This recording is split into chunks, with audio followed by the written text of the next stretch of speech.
सैनिक स्कूल में पूछा गया क्वेश्चन है। इस बार का ही 2024 का ही क्वेश्चन है। अच्छा क्वेश्चन है 38। देखिए, ये बोल रहा है कि 3 cloth pieces of length 7 metre.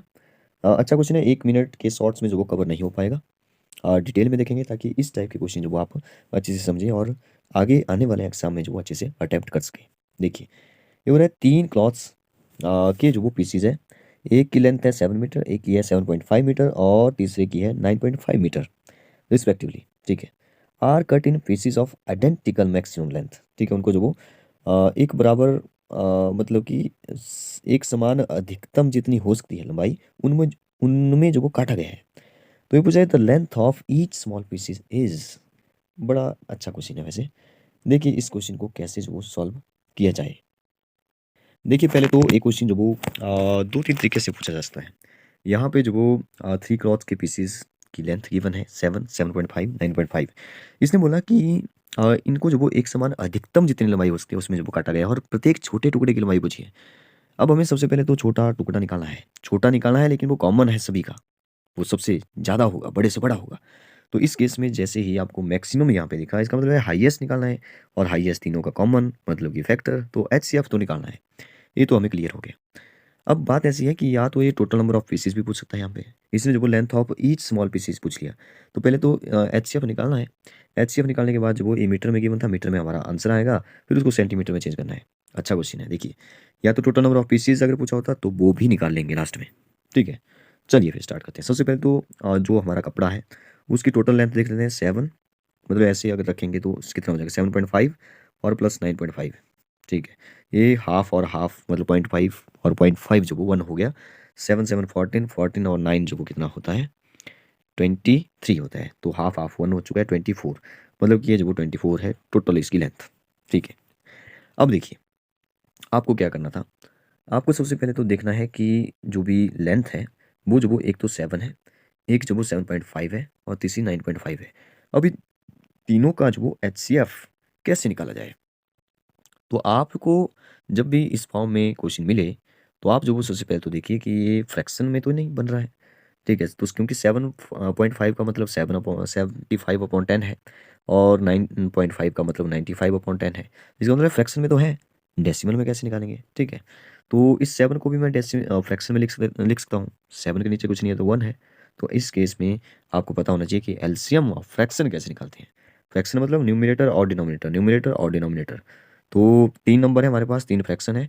इन तीनों का एचसीएफ कैसे निकालते हैं हमने जो पिछले किसी पार्ट में डिस्कस भी किया था। देखिए, जब हम एचसीएफ निकालते हैं तो जो वो ऊपर वालों का जो वो हम लोग क्या करते हैं एचसीएफ लेते हैं और नीचे वालों का एलसीएम लेते हैं। नीचे वाले मीन्स डिनोमिनेटर का। ठीक है, तो हमारा जो वो एचसीएफ है निकल जाता है। मैं एक बार फिर से बताऊँ, 7, 75 और 95 इन तीनों का जो वो हमने एचसीएफ निकालना है।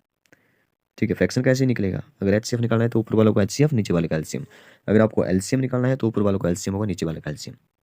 ऊपर वालों का एलसीएम, नीचे वाले का एचसीएफ। इस केस में एचसीएफ ऊपर होगा और एलसीएम नीचे होगा। तो एलसीएम यहाँ पे अच्छा इसको ना थोड़ा सा मैं दूसरी फॉर्म में ले आता हूँ। जैसे जैसे 7 है, 75/10 है और 95/10 है। ठीक है, इसको मैं थोड़ा सा ब्रेक कर लेता हूँ ताकि ये सिंपलेस्ट फॉर्म में आ जाए थोड़ा सा। देखिए, नहीं तो क्वेश्चन थोड़ा लंबा हो जाएगा। यहाँ पे 5 से कट जाएगा बड़े आराम से। 5 से दोनों से कटेगा तो 5 2 जा कितने 5 जो होता है तो ए होता है 15 5 जा, तो 15 यहाँ पे आ गया। ये जो 95 है ये भी 5 से जाता है, कितने 5 होता है 19 5 जा 95 होता है। तो यहाँ पे 2 5 जा फिर से आ गया। तो हमारा जो फ्रैक्शन है वो बना 7/1, एक बना 15/2 और एक बना 19/2। हमें क्या करना है, हमें एचसीएफ निकालना है इन फ्रैक्शन का तीनों का। तो ऊपर वालों का क्या करना है एचसीएफ निकालना है। तो मैं ऐसे ही बता देता हूँ, ऊपर वालों को HCF highest common factor in तीनों का, क्योंकि तीनों ही को प्राइम नंबर आपको दिखाई दे रहे हैं। क्योंकि 15 7 देखिए 7 और 19 दोनों प्राइम नंबर है। वैसे भी 15 हमारा कंपोजिट नंबर है, लेकिन अगर तीनों को देखें तो तीनों में कॉमन कुछ भी नहीं है 1 के अलावा। 1 तो सबके पास होता ही है, तो इसका मतलब कॉमन क्या निकला, कॉमन कुछ भी नहीं है 1 के अलावा। तो हाईएस्ट कॉमन फैक्टर 1 ही हुआ। तो ऊपर तो 1 आ गया। नीचे वालों का क्या करना था, नीचे वालों का एलसीएम निकालना था। अब एलसीएम जो वो अगर हमारे पास एक नंबर दूसरे का फैक्टर हो, मल्टीपल हो, इस केस में जो बड़ा नंबर है वही एलसीएम होता था। तो इसका मतलब ये हुआ कि हमारा 2, क्योंकि कॉमन देखिए ये तो 2 2 ही है, 2 1 जा 2, तो इसके टेबल में भी आता है। तो 2 जो वो 1/2 जो वो हमारा HCF निकल गया इन फ्रैक्शन का, ठीक है। अब आप ध्यान से सुनिए, हमारा जो HCF है, हमारा HCF निकला 1/2। 1/2 का क्या मतलब है, ये मीटर में निकला है, ठीक है, ये जो मीटर में निकला है। अभी आप यहाँ से ही इसको जो कन्वर्ट कर सकते हैं बड़े आराम से।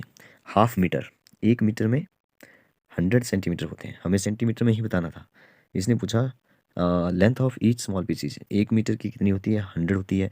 इसका हमारा जो HCF निकला वो निकला हाफ मीटर, ठीक है। तो हाफ मीटर का मतलब कितना हुआ, ठीक है, हाफ मीटर मीन्स 50 सेंटीमीटर। अब आप जब वो 50 सेंटीमीटर पर जब वो टिक मत कर दीजिए, ठीक है। हाँ, सॉरी, 50 सेंटीमीटर ही हमारा आंसर होगा। हाँ, अगर जो वो इसने पूछा होता कि लेंथ ऑफ मतलब कि टोटल लेंथ जो वो अगर पूछी होती इसने, तो जो वो कैसे करते, देखिए इसका तो 50 हो गया, 50 सेंटीमीटर, क्योंकि हाफ मीटर आया ना आंसर। HCF जो वो हाफ मीटर आया, 1 मीटर में 100, हाफ मीटर में कितने सेंटीमीटर हो जाएंगे, 50 हो जाएंगे। 50 will be the right answer. But इसने जो वो अगर टोटल पूछा होता तो हम क्या कर देते, 24 थी ना टोटल लेंथ, तो कितने जो वो बन रहे हैं, लेंथ ऑफ ईच का मतलब कि 0.5 बन रहा था ना, हाफ का मतलब क्या है, हाफ यहाँ पे कर देते हैं से डिवाइड, या 0.5 कर दो, फिर जो वो वैसे ही हो जाएगा। तो मैं आपसे ही कर देता हूँ, ये 2 जो वो ऊपर चला जाएगा, 24 2 जा 48। तो इस केस में 48 जो वो आंसर आ रहा था, ठीक है। तो लेकिन यहाँ पे जो वो इसने length of each small PCG पूछा था, तो 50 इज़ द राइट आंसर, ठीक है। ये एक अच्छा क्वेश्चन था जो कि HCF से रिलेटेड था। और मुझे पता है कि बहुत सारे बच्चों ने जो वो ये क्वेश्चन नहीं किया होगा। फिर भी जो वो अगर आप आने वाले टाइम में जो वो 2025 में फिर से एग्ज़ाम देंगे, तो जो आप ऐसे क्वेश्चन की भी प्रैक्टिस करके जाइए। Thank you and bye bye, good night.